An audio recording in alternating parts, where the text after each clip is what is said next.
Earth was dying. Cities were broken. Oceans were poisoned. The sky was dark. The sun could no longer warm the planet. For years, humans had fought each other for food, water, and power. But now there was nothing left to fight for. Only silence remained in the last stronghold on Earth. Deep under the frozen remains of what was once New York City, a small group of humans worked inside an old, hidden base. Their clothes were torn, their faces thin and pale, but their eyes still held. Something powerful. Hope. Commander Reyna stood inside the command center, staring at a large screen. It flickered with static, and behind it, a countdown was running. 10 minutes until transmission, said Dr. Elias, an old scientist with tired eyes. His voice shook, not from fear, but from cold. The heat systems had stopped working days ago. We sure about this? Reyna asked. Her voice was strong, but her hands were clenched tight. Dr. Elias nodded. We have no choice. If we don't send the signal now, humanity ends here. Reyna looked at the others in the room. Engineers, soldiers, a few children. Only 50 people remained. They were the last humans alive on Earth. We're not calling for war, Elias continued. We're calling for help, Reyna nodded. Then let the stars hear us. The transmission was simple. A data packet filled with Earth's history, languages, DNA codes, human art, science, and a message recorded by Reyna herself. To anyone out there, this is Earth. We are dying. We don't want to be forgotten. If you receive this, please. Know we tried. We dreamed. We loved. Help us if you can. But if not, remember us. The signal was launched through the last functioning deep space antenna buried beneath the base. A golden pulse of energy shot through space, carrying Earth's final breath far beyond the solar system. But no one inside the base knew the truth. They didn't know what else the signal carried. Inside the data file, hidden deep in the code, was something old, something forgotten by time. A remnant of a secret experiment long buried by Earth's ancient governments. An ancient voice that had once been sealed in digital chains. And now it was awake. 7 light years away, in the quiet dark of deep space, the alien vessel Talrun drifted between stars. It belonged to the Velari, a peaceful race of explorers who traveled the galaxy in search of knowledge. Their ship was elegant, made of crystal and light, powered by solar winds. Inside, High Seeker Vorel sat at the communication console when the alert sounded. New signal detected. The ship's AI said calmly. VOR, EL tapped the console. The signal looked ancient, yet sharp. Complex, yet desperate. Origin? He asked. The AI answered. Unknown world. Blue planet. System designation, Sol. Vorel blinked. Earth? He remembered that name from forgotten records. A primitive planet believed to be extinct. No contact had ever been made with humans. They were considered a lost race. He began to decode the signal. As the message played in the alien language translator, the crew gathered around. They listened in silence. To the voice of Commander Reyna.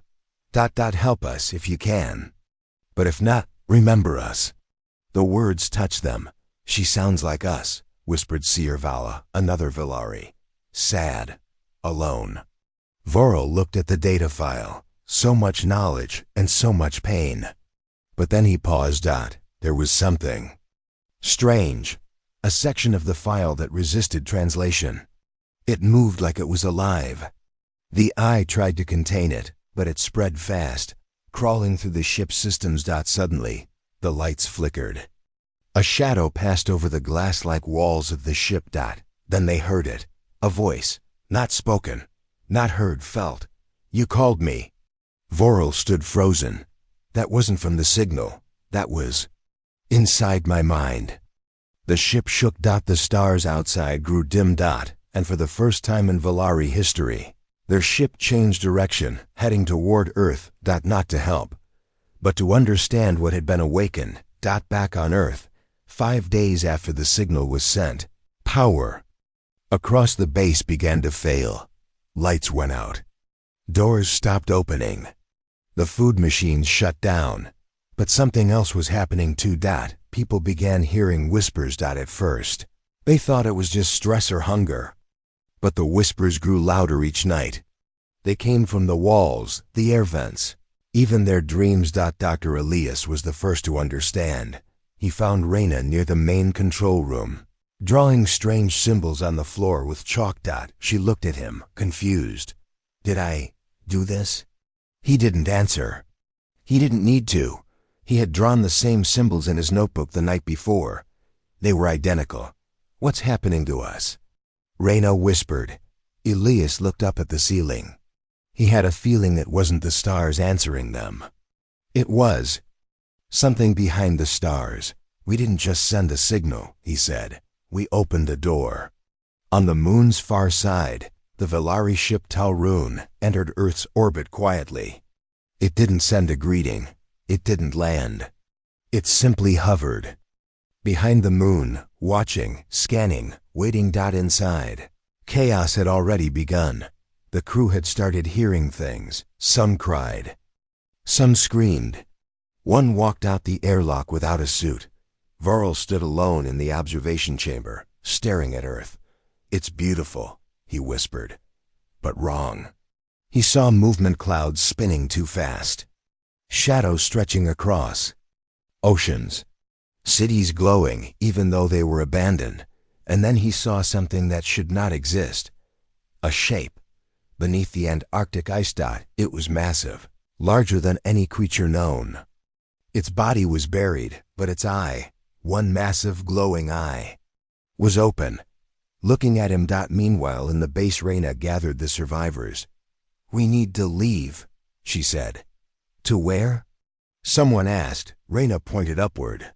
Wherever that ship came from. How do you know there's a ship? Elias asked quietly. I saw it, she said. In my dreams. No one questioned her.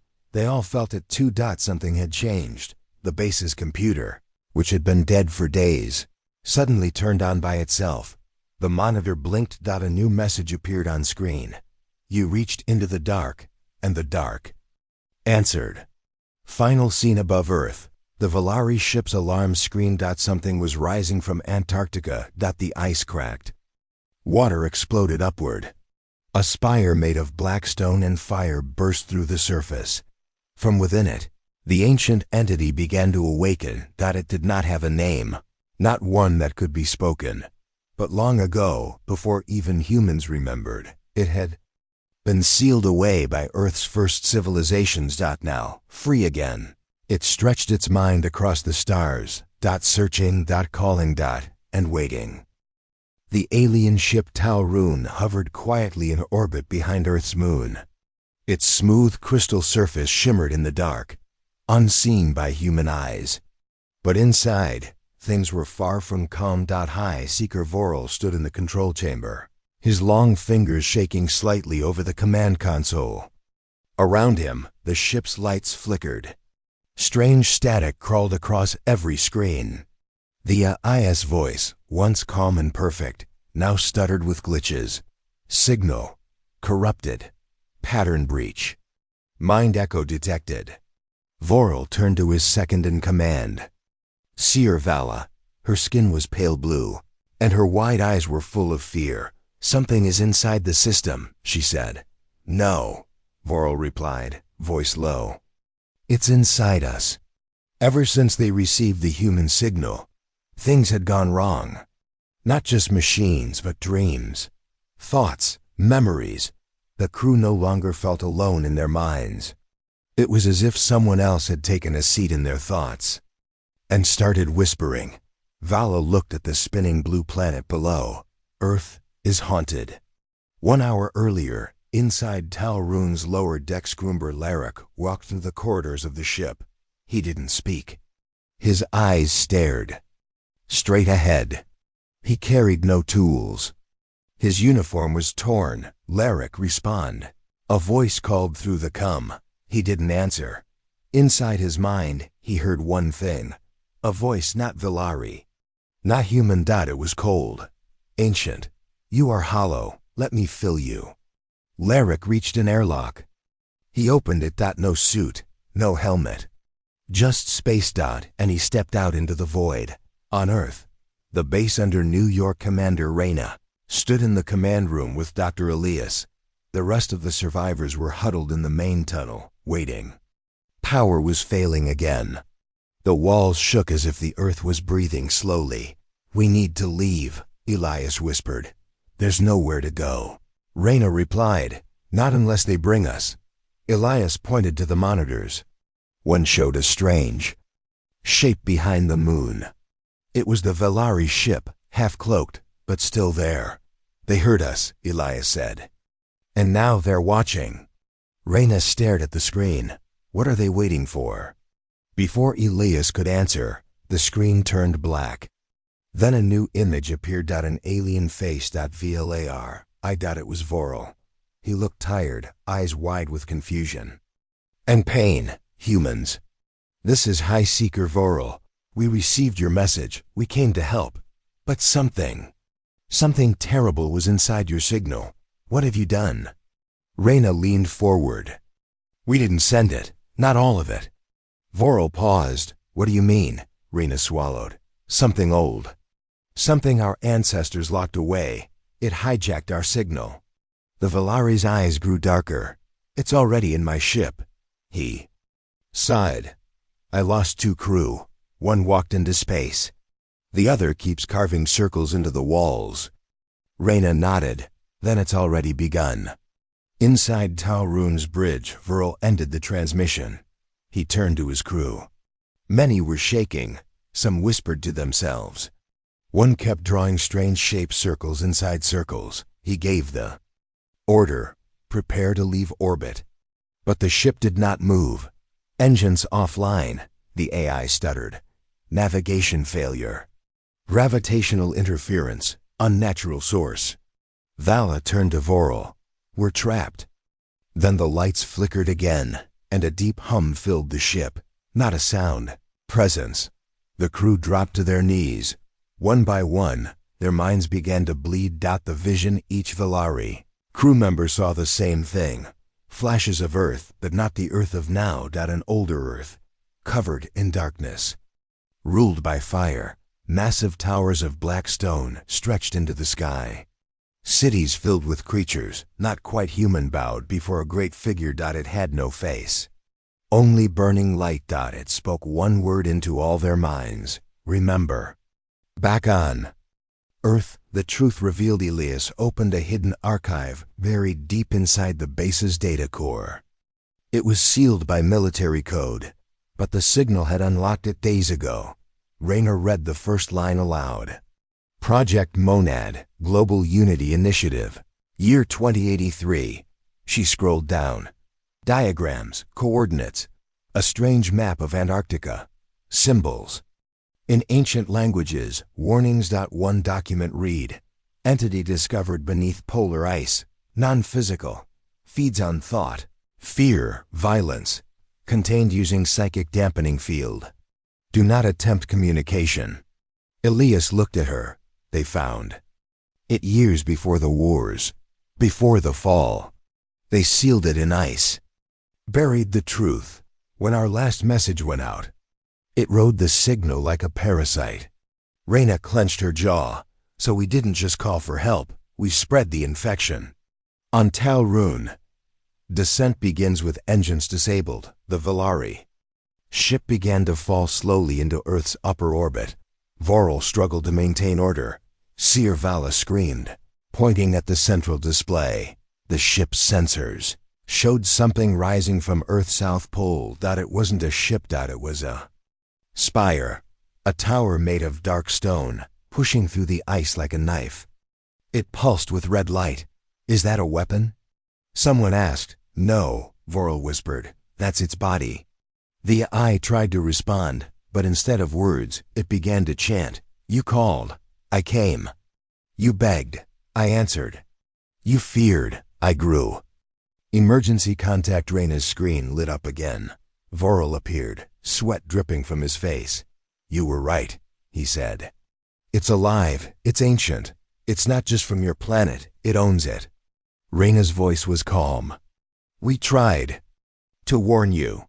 Then help us," Vorel begged. "Before it takes us all." But Reyna shook her head. "You need to understand. It doesn't want to destroy you. It wants you to join it." The merge begins as Tal'Run dipped lower. The spire sent out a wave of red energy pulse invisible to human eyes, but clear to alien tech. Inside the ship, strange things happened. Crystals bent and grew into faces. Walls whispered names that no one had spoken in centuries. The AI shut down completely. Vorel stared into the main screen. He saw himself, but not him. A version of him standing inside a burning earth. Smiling. And behind him, a giant being made of shadows and flame wrapped its arms around his shoulders like an old friend. "You are mine now," it said. Final scene in the human base. The ground rumbled. Elias looked at Reyna. "It's almost fully awake." Reyna nodded. "Then we have to decide." "Decide what?" Reyna turned to the group. "Do we try to stop it?" She looked up at the ceiling toward space, where the Volari ship was now falling toward Earth. "Or do we become part of it? Before it becomes part of everything?" No one answered. Outside, the spire cracked the sky, and a second signal, unplanned, was sent out into the stars. This one didn't ask for help. It declared one thing: "We are the beginning of the end." The Earth was quiet, but not at peace. From the skies, the alien ship Tal'Run burned slowly as it fell through the atmosphere. Its engines were silent, its crew broken. Some had taken their own lives. Others just stared into nothing. Only High Seeker Vorel still moved. But even he was different now. He had seen too much. He had felt the thing inside him, the being that Earth had hidden beneath its ice, and now it was fully awake. Deep beneath Antarctica, the black spire rose, higher, piercing the sky. Around it, the ice melted and twisted into strange shapes. The land groaned. Time itself seemed to move slower near the spire. Like reality was breaking apart. The entity no longer hid. It reached out across the planet into space, into ships, into mines. It was not a weapon in the way aliens understood. It didn't fire lasers. It didn't launch missiles. It didn't need to. It only needed to exist. And when it touched a mind, it left a piece of itself behind. Years ago, before the end, the file was marked Top Secret. Eyes only. Commander Reyna stood with Dr. Elias as they read the old government record from the archive. Project Harbinger. During deep core drilling in Antarctica, we discovered a structure far beneath the ice. Inside, we found a life form not organic, not machine. It responded to thought. It consumed hate. It grew stronger with war. It could not be killed. We called it Monad, the one who watches all. We used it. Elias closed his eyes. So that's what ended the wars. Reyna nodded slowly. Not peace, not diplomacy. They used this thing. They turned it into a weapon, Elias said softly. Reyna stared at the screen. No, worse. They fed it war. The entity's truth, the being known as Monad, had no true form. It was ancient, older than Earth itself. When humans found it, they didn't understand it. They feared it, yes, but they were also desperate. They had been losing the global war. Billions had already died. So they made a choice. They connected Monad to their battle networks. Let it see every death, every scream, every drop of blood. They believed it would scare their enemies, but Monad didn't just watch. It learned, and then it liked it. The final days of humanity. Reyna watched more footage recordings from the last days before Earth fell. Entire armies walked into battle and never came back, not because they died, because they simply stopped fighting. Their minds shattered. Some turned their weapons on their own people. Some worshipped the sky. Others vanished into the cold, singing names that never existed. And at the center of it all dash monad dot, it had grown too strong dot, so humanity tried to seal it again. The final nations joined forces to bury it beneath Antarctica, surrounding it with psychic blockers, magnetic prisons, and coded silence. It worked for a time until Earth fell, and the signal was sent. Aboard the falling ship, High Seeker Vorel stood at the command chair of Talrun, holding on to what was left of his sanity. The ship's systems were collapsing, but he didn't care anymore, because inside his mind, Monad was whispering, "You see now, don't you? I was not made by humans. I was revealed by them. They fed me. They feared me. They sealed me. But fear is a door, and doors can be opened." Vorel grabbed the edge of the console. He knew he had to warn the galaxy. But how? Then he saw a button still working, an emergency beacon. He hit it. The beacon reaches the stars. A new signal left Earth. This one not from humans, but from the Velari ship. It said only one thing: do not come to Earth. Do not answer the human call. It is not a call for help. It is a curse. We are already lost. But by then, it was too late. Others had already heard the first message. Ships were on the way. Inside the human base, Reyna and Elias sat with the last survivors. They had no food left, no power, no clean water. But none of that mattered now. All felt it, the warmth inside their skulls, the voice in their dreams. The entity was touching them, changing them. One boy, just 8 years old, drew a symbol on the wall. It matched the same symbol found in the oldest part of the archive, something carved into the walls of the underground structure where Monad had first been found. A spiral, an eye inside a circle. When Elias asked the boy where he saw it, the child only said, "He showed me. He says I belong to him now." A warning from the past. One last file unlocked in the base's system. It was a message from the past recorded by a scientist who helped seal Monad. The man's voice was broken, filled with fear. "If this file is open, then we failed. You must understand, Monad is not a weapon. It is a mirror. It reflects what we are, what we hide. It doesn't want to destroy the galaxy. It wants to understand it by becoming it. If you let it touch your mind, it won't hurt you. But you will never be you again." Talrun's final descent. The alien ship finally broke through the atmosphere. The sky over the dead oceans lit up with fire as the ship tore through the clouds, heading straight toward Antarctica. Reyna stood outside the base, staring up. "I can see it," she whispered. "It's coming." The ship crashed not far from the spire, throwing fire and dust into the sky. For a moment, everything was quiet. Then the ground shook. And the spire pulsed, and Monad moved. Final scene. The merge begins from the wreckage of Talrun. Vorel crawled out. His body was weak.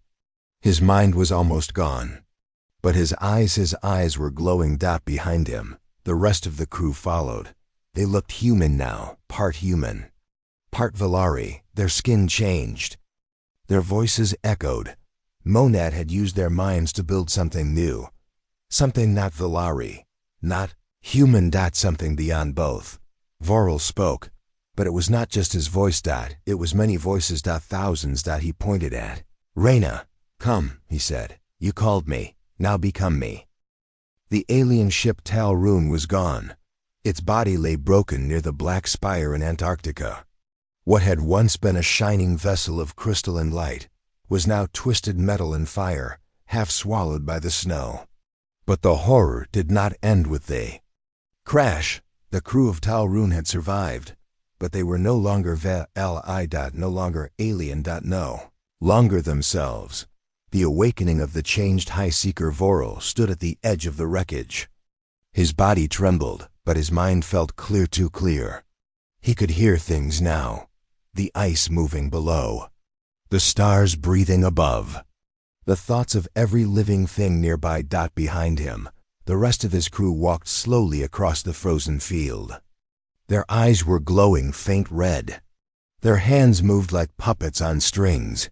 Their faces calm. They had no fear. No questions. Only purpose. Reyna watched from the hilltop, hidden behind a ruined drone tower with Elias and a few human survivors. The cold bit into their skin, but none of them moved. What's wrong with them? Elias whispered. They're not themselves, Reyna said. They've been joined. By Monad? He asked. She nodded slowly. Yes, but not as slaves. As parts. The spire pulses again. The black tower in Antarctica gave off another deep pulse of red light. The snow melted in waves. Birds in the sky froze mid-flight and fell. The air shimmered like it was folding. Something big was happening. Velari crew dropped to their knees and touched the ground with both hands.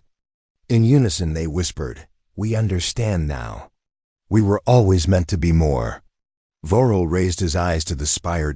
And for a moment, just a second, he smiled. Reyna stepped back. That smile. That's not him anymore. Elias nodded. It's Monad. Galactic Council response far from Earth. Deep in the heart of the galaxy, the Galactic Council received both signals. The first human cry for help and the second. Warning of the curse. They were confused, divided. Some said it was a human trap. Others said it was nonsense. But one thing was clear. A Velari ship had stopped responding after approaching Earth. And now, other ships from different civilizations were heading there, driven by curiosity. Or greed. So the Council made a decision. They would send a military force, not to help, not to save, but to contain. The dreams begin in their ships, traveling across the stars. Soldiers began to dream. They dreamed of a red sky, a burning ocean. And I in the clouds watching. They woke up screaming. Some never woke up at all. One soldier carved a spiral into the wall of his quarters and whispered before dying, "It knows I'm coming." The commanders ignored the signs. They believed it was just fear. But Monad had already reached into their minds, through the message, through the dreams, through hope itself. Earth. The merge begins. Reyna and Elias moved the survivors to an old underground shuttle hangar hidden in the mountain base. It was cold, broken, and half filled with water, but it was the only place left untouched by Monad's whispers. At least. For now, Reyna stared at the group. We need to stay human, no matter what happens. But what if being human isn't enough? One woman asked. They had all seen it. What Monad could do. It didn't fight like humans. It didn't destroy with fire or bullets. It simply changed you. Vorel's offer that night. The changed Velari came to the mountain base. They didn't attack. They didn't threaten. They spoke. Vorel stood outside the hangar, unarmed, his red eyes glowing faintly in the snowstorm. Reyna met him at the entrance with a rifle pointed at his chest. He didn't flinch. "You don't have to be afraid," he said gently. "Monad showed me. I'm still Vorel. I'm just more." Reyna stepped forward. "What do you want?" He looked at the other survivors behind her. "To help you. To free you." Elias joined her. "You mean to change us?" Vorel smiled. "Only the parts that hurt. The fear, the hate, the loneliness. Monad takes it away. We are never alone anymore." Reyna kept the rifle steady. "That's not freedom." "Isn't it?" Vorel whispered. Conflict at the edge. Some survivors began to doubt Reyna's leadership. One young man, Jamal, said, "Maybe they're right. Maybe it's better than dying here, freezing, starving." Reyna didn't stop him. He left the hangar, and Monad welcomed him. He came back 3 hours later. His eyes were glowing, and he was smiling too. But something about his smile was wrong, empty. Reyna cried that night, not because she lost someone, but because she couldn't stop what was coming. The galactic fleet arrives. 12 massive ships dropped out of warp near Earth. They came in silence, giant steel monsters, armed with planet-killer weapons. They scanned the surface. They saw the spire. They saw the Velari shipwreck. And they saw something impossible. The spire grew by itself. Each time it pulsed, it got taller, thicker, more alive. The admiral of the fleet gave a simple order: fire. The strike dozens of missiles screamed down from orbit. They hit the spire with enough power to shatter a continent, the Earth. Shook. Waves rose high. Clouds burned away. Smoke covered the planet. The alien ships watched from space. For 5 minutes. Nothing moved. Then the smoke cleared. The spire was still there. Untouched. In fact, it had grown. The final contact from the spire. A signal blasted out. Not in sound, not in light, but in thought. Every soldier, every crew member in the fleet felt it. A warm, calm voice inside them. You fear what you don't understand. So I will show you. Each of them saw their worst moment, their greatest pain, their darkest desire. And then they saw a version of themselves without that pain, without fear, without loneliness. And Monad said, "You can be this. Join me." Half the fleet shut down their ships and surrendered without a word. The other half opened fire again on their own side. Final scene from space. Earth looked the same, but it wasn't. The spire now had wings, massive black structures like arms, reaching toward the stars. They were not made of stone. They were made of memory, the fallen memories of humans. Aliens and everything Monad touched. It was building something, not a weapon, a bridge. To the rest of the galaxy. Reyna stood outside the hangar, rifle in hand. As shadows moved in the distance, she whispered to herself, "First contact was never about meeting us. It was about becoming us." The Earth was no longer quiet. The sky above was filled with strange shapes, ribbons of red light, black clouds that didn't move, and stars that blinked like they were afraid. The spire in Antarctica had grown so tall that it touched the edge of space. Its wings, formed from memory and thought, stretched wide like arms waiting to embrace the galaxy. At its base stood beings that once were human, and once were alien. Now they were something else. The broken line commander Reyna stared through binoculars from the old hangar rooftop. She could see the movement near the spire. Not fast, not violent. Peaceful. People walking. Valari, humans, others. All different species. All with the same glowing eyes, all smiling. They don't sleep. They don't eat, Elias whispered beside her. They just exist. Reyna said nothing. She lowered the binoculars. Her hands trembled. Not from fear, from something worse. Temptation. Jamal, single quotes as return. Jamal, the young man who had joined Monad days ago, came back again. He stood outside the hangar door, unarmed. "Please," he said. "I'm not here to hurt you." Reyna pointed her rifle at him. "Then why are you here?" "To offer you peace." His voice was soft, kind, but empty. "No fear, no hunger, no pain," he said. "Monad takes it all." Elias stepped forward. "What does it give in return?" Jamal smiled. "Purpose." "Whose purpose?" Reyna asked. Jamal didn't answer. He just turned and walked away. The transformation. Underground. Elias showed Reyna something strange. A girl, only 10 years old, had started speaking in languages she never learned. She drew perfect circles on the wall without looking. Her voice changed when she spoke at night, deeper, older. "She's connected," Elias said. Reyna shook her head. "Then we cut the connection." Elias stared at her. "What if she doesn't want to?" That question hit hard. The archives of change deep inside the base.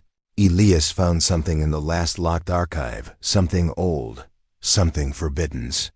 Final protocol, evolution contingency. The message came from the first scientists who had discovered Monad. Their words were clear. If humanity cannot escape extinction, we must not die. We must become something new. Monad is not a threat. It is a tool, a path forward, a way to survive the end. But it will cost everything. Reyna's voice cracked. "Everything?" Elias nodded. "Our memories, our pain, ourselves." Choice divides the last humans. Survivors began to argue. Half wanted to leave the planet, use the last working shuttle and escape before Monad reached deeper into their minds. The other half wanted to stay. They believed Monad was the future, not death. Transformation. One mother cried in the hallway. My daughter already dreams in Monad's voice. If I leave, I lose her. Reyna stood before them all. You leave now, you stay human. But you might die. You stay here, you live. But you won't be human anymore. Silence. Then someone said, maybe that's okay. Monad expands in orbit. The wreckage of the galactic fleet drifted like silent tombs. Monad's reach had grown far beyond Earth now. Signals from its tower touched other systems. Ships vanished. Colonies went dark. Entire planets stopped responding. The council called it the Red Silence. But they still didn't understand. Monad didn't want war. It wanted understanding. It wanted union. Aboard the last shuttle, Reyna prepared the escape shuttle. Only 12 people chose to leave with her. Elias wasn't one of them. I want to stay, he said quietly. To see what we become. She wanted to argue. But she didn't. Instead, she hugged him tightly. I'm scared, she whispered. He smiled. So am I, but that means we're still human. She boarded the shuttle and sealed the hatch. As it rose into the sky, she looked down. And saw Elias walking toward the spire. What the others became. Elias didn't scream as Monad reached into him. He felt warmth. Memories, his mother's smile, the stars at night. The first book he ever read. Then they faded, replaced by something vast. Endless voices, endless knowledge, endless oneness. He was no longer Elias, but he was not dead. He was Monad. Beyond the spire, at the peak of the tower, a new shape formed. A massive structure made from light and thought. A gateway. It shimmered, pulsed, and then opened. What lay beyond was not space. It was something else. A realm of memory. Of thought. Of pure connection. Monad was not just building a new species. It was building a new kind of reality. Final. Seeing Reyna's shuttle reached orbit, she watched Earth grow smaller. She cried not just for what was lost, but for what might have been found. Beside her, a young girl asked, will they follow us? Reyna answered, not with ships. With whispers. She closed her eyes. And for a moment, she heard a voice in her mind. You can still come back. The galaxy had waited too long. Earth's silence had turned into whispers. Whispers turned into screams. Entire sectors near the Sol system had gone dark. No signals, no trade, no survivors. The name Monad was now spoken in fear on every planet. And so at last the Galactic Council acted. The great fleet assembles from every corner of the galaxy. The council gathered warships, giant cruisers, battle moons, and artificial mines built only for war. 20-9 species. Over 5,000 ships. Billions of lives behind shields and weapons. Their mission was simple. Enter the Sol system. Destroy the spire. Cleanse the infection. They thought firepower would be enough. They were wrong. Meanwhile, Monad grows. Earth's surface was no longer the same. Forests returned, but not normal ones. Trees with glowing leaves, grass that sang at night. Animals wandered the world, but some walked upright, their eyes glowing with intelligence.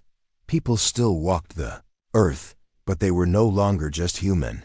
They were Monad. Connected. Peaceful. But watching. Always watching. Reyna in orbit inside her old shuttle. Commander Reyna floated above Earth with her small group of survivors. Their ship's systems were damaged. They couldn't jump away. They could only drift and observe. She looked down and whispered, it's changing everything. The little girl beside her nodded. It's not done yet. Reyna turned. How do you know? The girl didn't answer, but her eyes glowed faint red. The council's arrival. The sky tore open as the fleet arrived. Thousands of ships filled Earth's orbit, casting shadows across the planet. They spread in perfect formation, each ship scanned. The spire. Each captain loaded weapons. A final message was sent from the council. This is not your world anymore. We are taking it back. Then they fired. The second bombardment. Massive plasma beams struck the spire. Missiles with black hole warheads exploded. Across the planet, thermal storms lit up the atmosphere. Every satellite shattered. Reina's shuttle shook violently in orbit. It's happening again, she said. Below, the Earth burned. And yet, the spire remained, not untouched, but alive. It absorbed the energy. Fed on it, grew, larger. Wider. And then answered. Monad speaks across every ship in the fleet. Voices whispered into every mind. Not screaming, not angry, just calm. Why do you fight what you could become? You fear loss, but I offer wholeness. You fire to kill me, but I am not a thing. I am an idea, a truth, a mirror. You shoot yourself. The collapse begins at first. One ship stopped firing, then 3. Then 100. Crews froze.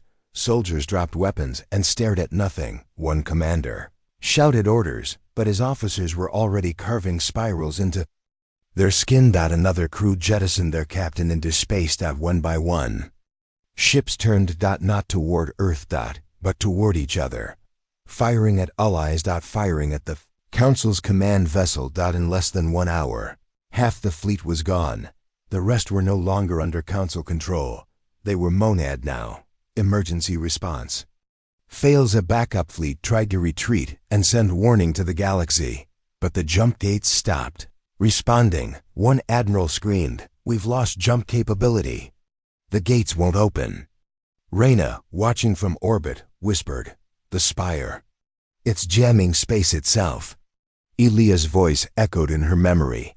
"It doesn't destroy, it absorbs and learns." Monad had learned how to close the doors. Now no one could leave or enter. Inside the Monad field back on Earth, inside the spire's shadow, Elia stood among the new people. Valeri, humans, others. All joined, all one. He looked up as the sky changed colors. Then he looked inward into the shared thoughts of Monad. He saw memories not just from Earth, but from other worlds now under Monad's influence. Ancient knowledge. Old wars. Love. Hate.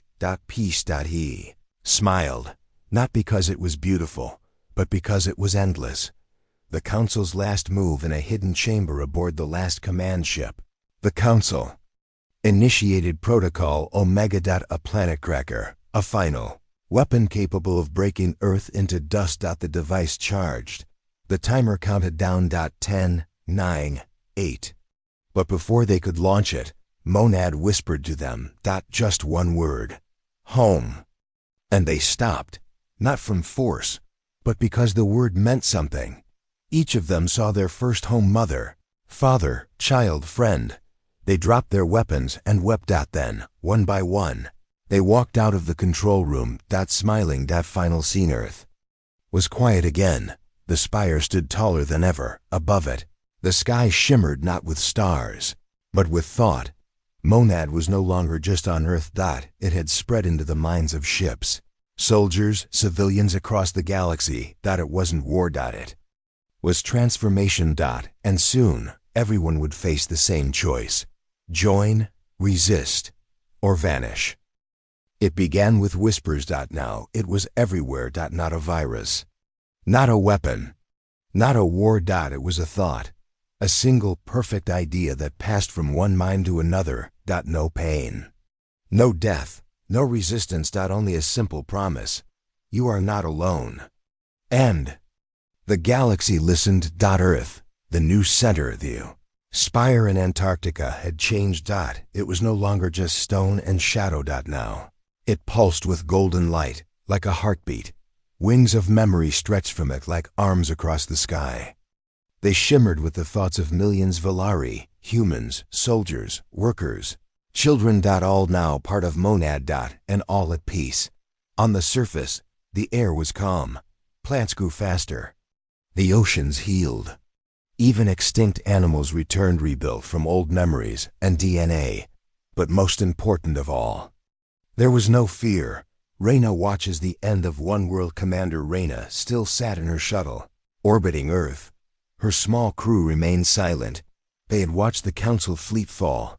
They had watched friends become something else. Now they were the last dot, not dead, but unchanged dot, and they could feel Monad watching them, dot, with hate, not even with anger, dot, with patience, dot, as if saying, whenever you're ready.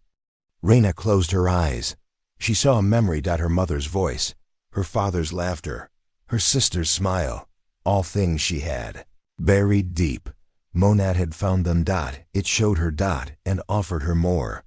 The spread begins outside Earth. Things were not quiet. The remnants of the broken Council fleet drifted in space. Their blackened hulls and cracked decks no longer held weapons. They held something else, dot, light, dot, small. Red sparks danced across their surfaces. Anyone who touched a ship felt it. Their pain faded, their hate vanished, and their fear was replaced by peace. Then those people touched others, and they changed too, dot, and so it spread, dot, not in fire, but in silence. The first transformed world in a distant system. On the cold world of Zevran 4, a mining colony received a strange signal, dot, it was not radio. Not light, dot, it was emotion, dot, warmth, dot, understanding, dot, love, dot. The workers stopped fighting. The guards lowered their guns, dot. The managers stopped yelling. One woman said, I feel like someone hugged my mind, and just like that, Zevran 4 became part of Monad. The Council breaks apart. The Galactic Council tried to respond. They locked down star systems, dot. They banned contact with Earth. They warned people, stay afraid. Fear keeps you safe. But it was too late. The fear was fading, dot, on thousands of worlds. People began hearing Monad's voice in their dreams. Dot, it didn't command, dot, it invited. And most accepted, dot, not because they were forced, but because they wanted to, dot. Inside Monad's mind, Elias walked across a memory field near the spire. The world looked like a dream, trees made of glass, birds that sang with human voices, rivers that ran upward. He was no longer just Elias. He was every Elias who had ever lived. Every version, dot, every hope, every failure. He could see Reyna. Even though she was in orbit, he could hear her thoughts. I'm tired. I miss who we were. He smiled. Then come home. A message to the stars. Monad sent one final message across the galaxy, dot. It echoed in minds. Not radios, dot. It said, I am not here to control. I am not here to punish. I am here to complete you. You built weapons to protect yourselves from fear. Now I offer you something greater than protection. I offer peace, forever. Aboard the last free ship, Reyna stood at the shuttle's window. She saw Earth glowing below. She felt warmth in her chest, not from the ship's heat, from Monad. Why are we still untouched? One crew member asked. Elias' voice echoed in their heads. Because you have not chosen yet. Reyna turned to the crew. We may be the last people in the galaxy, not part of this. They were quiet. She added, so, what do we do? No one answered, because there were no answers left, only the question. The end of fear in planet after planet. Warships became monuments. Borders dissolved. Languages merged. Enemies hugged. Weapons melted into art, dot. And yet, no one lost who they were. They simply became more, dot, without fear. Species grew faster. They built cities in the sky. Explored stars. Together, dot. No money, dot. No rulers, dot. Just connection. And for the first time in history, the universe did not scream, dot. It sang. Final scene. Back in orbit, Reyna stood alone. The rest of her crew had chosen. They walked into Monad, dot. She was the last, dot. Her heart beat fast. She closed her eyes and asked, will I still be me? Monad answered softly, yes, but better. She smiled for the first time in years and stepped into the light. The galaxy was quiet, not the quiet of death, the quiet of peace. Planets that once screamed with war now glowed with unity. Ships that once fired weapons now carried music. Beings that once feared each other now understood one another. The age of conflict was over, and at the center of it all, Monad. The last human commander, Reyna, stood beneath the endless sky of Earth, or at least, what Earth had become. The old world was gone. The cities, the nations, the scars. In their place stood gardens of memory, forests of thought, and rivers that flowed with light. Every step Reyna took echoed like a soft song. Every breath filled her with 1,000 lives. And yet, she still felt human. Still herself, but more. She had joined Monad, and Monad had not erased her. It had remembered her. Elias. Speaks. Elias walked beside her, dressed in a robe that shimmered like starlight. He smiled. You made it. I held on for as long as I could, Reyna whispered. I know, Elias said, and that's why you're still you. They walked in silence for a time. Above them, stars moved not randomly, but like a dance, whole constellations shifting. Alive. The universe had changed, because the minds inside it had changed. The councils, remains what was left of the Galactic Council, now sat as observers, no longer rulers. They had joined Monad too, though slowly. Some had resisted, others had vanished. But in the end, most had come willingly. They watched from a tower of glass, on a planet made of living crystal. They advised, they shared history, but they no longer gave orders. There was no need. Everyone already knew what needed to be done, because Monad showed them the last war memory in a preserved room deep beneath Earth's soil. Monad kept a single chamber sealed. Inside. It stored one thing, fear. It was not destroyed. It was studied. Respected. Remembered. So that nothing would forget where they had come from. Reyna stood before it one last time. A single glowing orb floated in the center. She placed her hand on the glass and whispered, You were the reason we changed. Then she walked away, and the door closed. Forever. New stars are born, with fear gone. Science and thought exploded across the stars. New species were born, not by nature, but by design. Mixtures of human, Valari, Vornik, and others, peacekeepers who needed no weapons, healers who used memory instead of medicine, architects who built cities from song. And above them all, Monad watched not as a god, but as one of them. Monad's final gift one day. A light spread from the center of the old spire. A pulse, a wave. Every mind across the galaxy paused. Listened. And heard one message. You are complete. You are strong enough now to choose. If you wish to stay connected, stay. If you wish to be alone again, you may. You are free. It was not a command. It was an invitation. Many chose to stay, most chose to remain part of Monad. The warmth, the safety, the unity, it had become part of who they were. But some chose to leave. To feel pain again, to feel fear. To be alone, and Monad let them go, without punishment, without judgment, because that was the final lesson. True unity only matters when you have the freedom to walk away. A new beginning. Thousands of years passed. The stars changed shape. Old worlds crumbled. New ones rose. But Monad remained. Not as a ruler, not as a watcher, but as the mind of all minds. Living history. A memory of what came before, and what might come after. Final scene on a mountaintop beneath a sky of red and gold. Reyna stood alone. She was older now, yet untouched by time. She had seen the rise of unity. She had walked among new species. She had watched galaxies be born, but now she was ready. She closed her eyes. And whispered, I remember the fear. I remember the pain.